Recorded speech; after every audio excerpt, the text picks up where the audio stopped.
अच्युतं केशवं कृष्णदामोदरं रामनारायणं जानकीवल्लभम्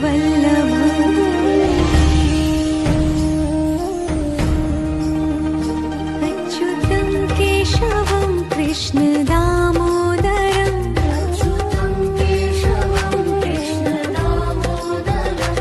रामनारायणं जानकी अच्युतं केशवं कृष्णदामोदरं रामनारायणं जानकीवल्लभम्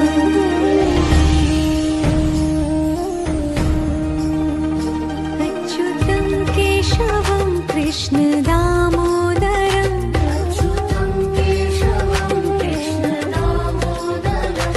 रामनारायणं जानकी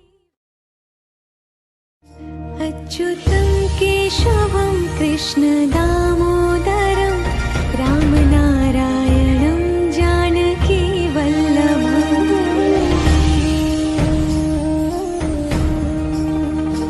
अच्युतं केशवं कृष्णदामोदरं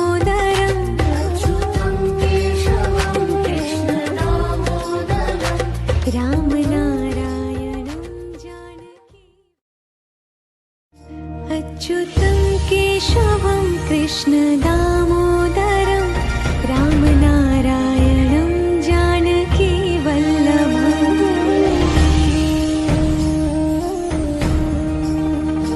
अच्युतं केशवं कृष्णदामोदरं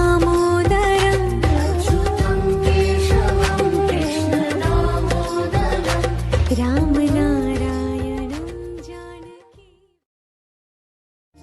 अच्युतं केशवं कृष्णदामोदरं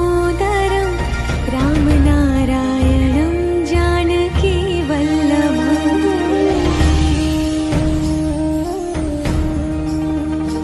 अच्युतं केशवं कृष्णदामोदरं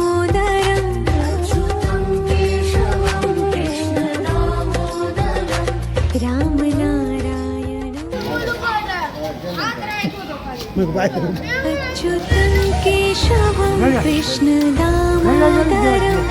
रामनारायणं जानकीवल्लभम्